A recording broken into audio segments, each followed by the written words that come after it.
Hello friends, I hope कि आप सब बहुत अच्छे होंगे।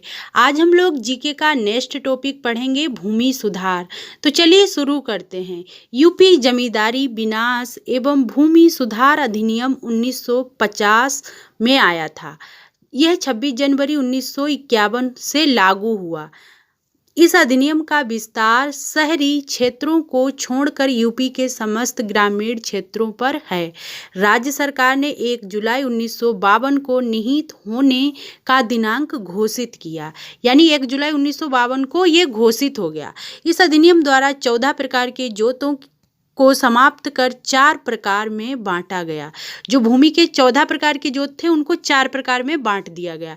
एक है भूमिधर, नेक्स्ट है सीरदार, आसामी और अधिवासी।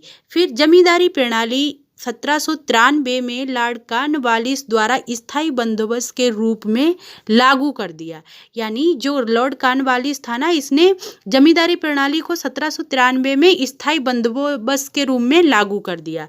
फिर नेक्स्ट है अनुच्छेद 323B के तहत संसद या राज्य विधायिका को भूमि सुधार से संबंधित विवादों के न्यायिक निर्णय के लिए एक न्यायाधिकरण स्थापित करने का अधिकार देता है। किस अनुच्छेद में? तो 323B में। ऑपरेशन बर्गा किससे संबंधित है? तो ये पश्चिम बंगाल से संबंधित है। और किस दशक में? तो 1980 के दशक के आसपास भूमि सुधार से संबंधित है ये आंदोलन। अच्छे से याद रखना, ऑपरेशन बर्गा पश्चिम बंगाल में 1980 के दशक से संबंधित है।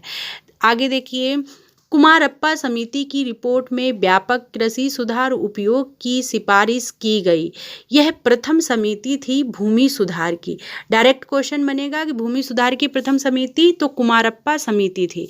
ग्रामीण क्षेत्र में भूखंड को विशिष्ट भूखंड पहचान संख्या, जिसे भू आधार भी कहा जाता है, विशिष्ट भूखंड की पहचान भू आधार कहलाती है। भूदान आंदोलन 1951 में पोचमपल्ली में विनोबा भावे द्वारा शुरू किया गया था। वेरी इंपॉर्टेंट क्वेश्चन है। विनोबा भावे जी ने भूदान आंदोलन शुरू किया था 1951 में पोचमपल्ली आंध्र प्रदेश में। फिर एक ग्रामदान आंदोलन 1957 में प्रारंभ हुआ था। मार्टिन वर्ड को उत्तर भारत में भूमि सुधार का जनक माना जाता है। रैयतवाड़ी व्यवस्था थॉमस मुनरो द्वारा शुरू की गई थी। यूपी में जमींदारी प्रथा के उन्मूलन की पहल 1950 में शुरू हुई और भारतीय संविधान की 7वीं अनुसूची के तहत प्रविष्ट 18 सूची 2 के तहत भूमि में यह भूमि पर अधिकार और भूधृति शामिल है 18वीं सूची में। यूपी भू राजस्व अधिनियम 1901 में स्थापित हुआ, यानी भूमि उसे अधिकतम सीमा का